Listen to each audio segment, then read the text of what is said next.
Hello, Wendy. Hello, Grandpa. Where's Fanta?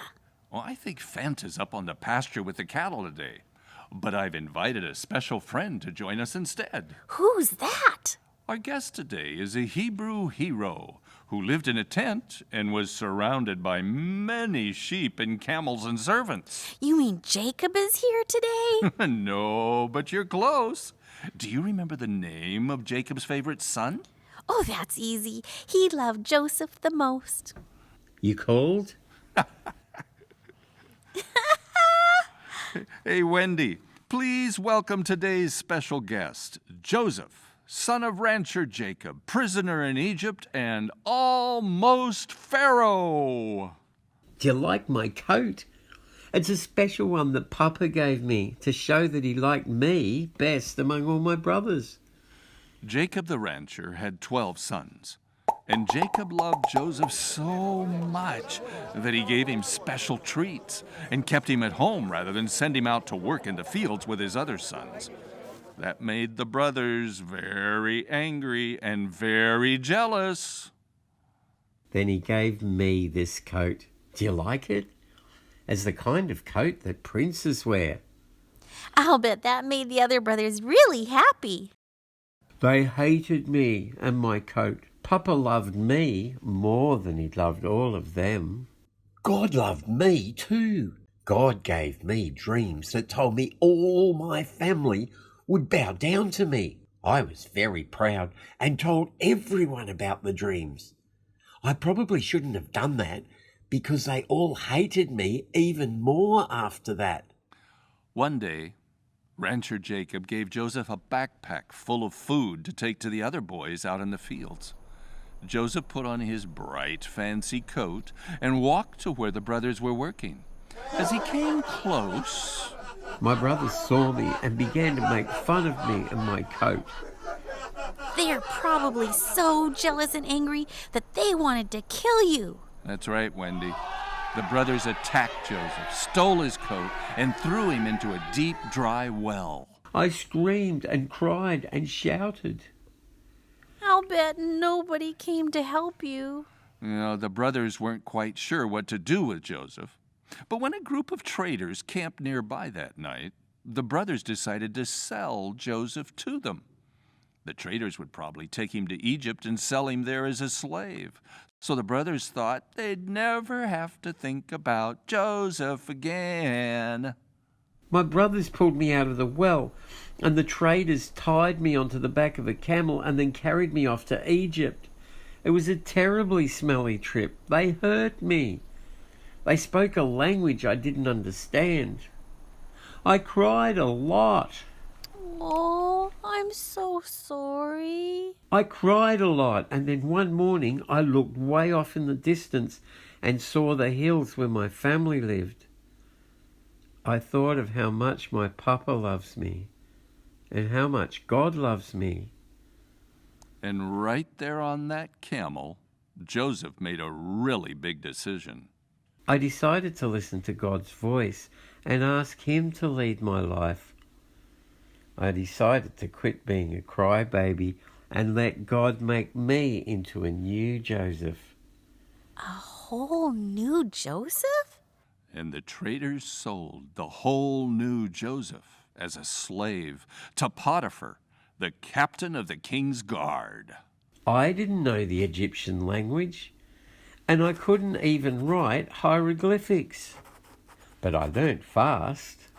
So fast that General Potiphar soon put Joseph in charge of his whole house. But you were a slave. It didn't last long. One day, Mrs. Potiphar got mad at me and accused me of something so terrible that the general had to send me to prison. First, you were a spoiled brother, and then a slave, and then a prisoner. That's a lot for one boy to handle. Oh, but remember, Joseph isn't the spoiled brother anymore. Now he's the new Joseph. He's God's man. God was with me in the prison, even helping me explain the meanings of some very odd dreams to some of the other prisoners. That was good, because one night Pharaoh had a very bad dream.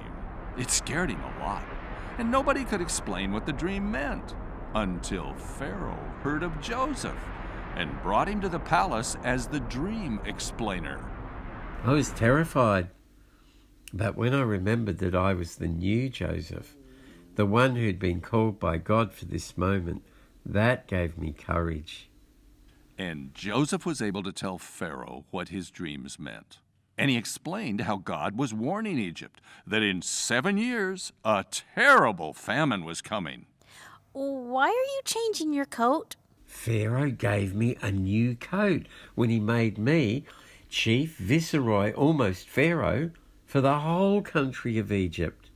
Wait, I know this story. The people had 7 years of great crops, and you bought the extra food and put it in huge storehouses. Right. And when the famine came, I sold the food back to the people so they wouldn't starve. Joseph knew that the famine would be really bad all around the world, so he put his soldiers at the border crossings into Egypt. And when people heard there was food in Egypt, they came to buy for their families. I'll bet you thought about your brothers and your Papa Jacob the rancher. Sure did. And I told the soldiers to let me know when they saw a group of Hebrew men with donkeys and empty sacks. I wanted to be ready to meet my brothers. Were you going to sell them food? To be nice to them after they had almost killed you? Wouldn't you want to get revenge? Wendy, that's exactly what the old Joseph might have done. But not God's new Joseph.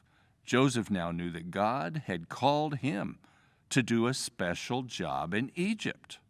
I knew God wanted me right there in my big palace.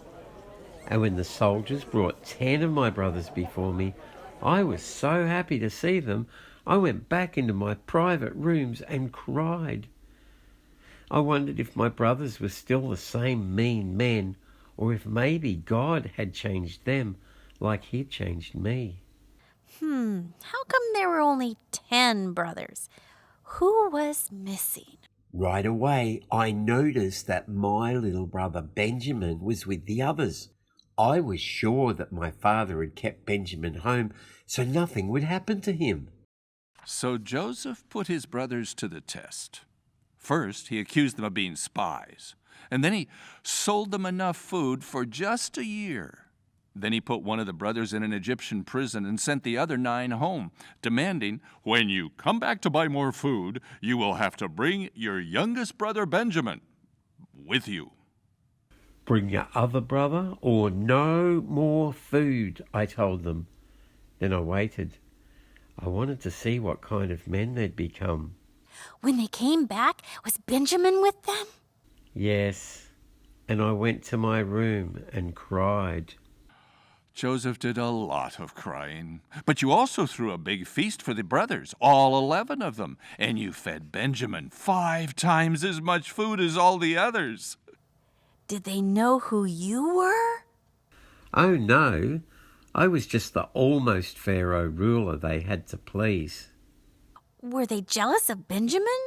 No, they acted like they were glad he was special.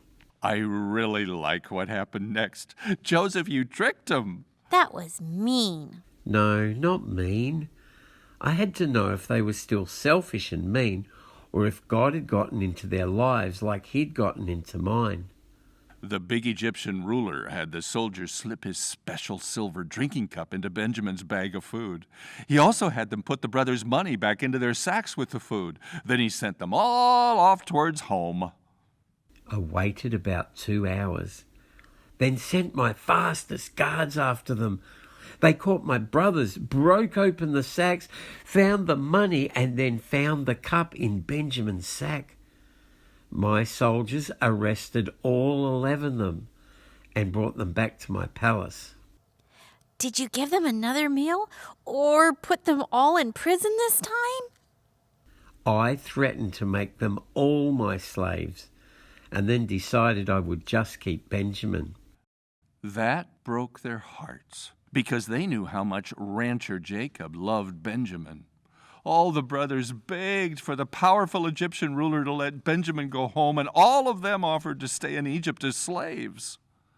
That's when I knew for sure that they were different men. So I sent all of my servants and soldiers away and took off my headpiece and spoke to my brothers in Hebrew, our home language. And what did you say to them? I am Joseph, I told them, and I forgive you for what you did to me so many years ago. Even though you meant it to be evil, God has turned it into good. I forgive you, just as God has forgiven me. Wowzers! I'm glad you came to visit with us today, Joseph, and I'm especially glad you forgave your brothers, just like God always is eager to forgive us.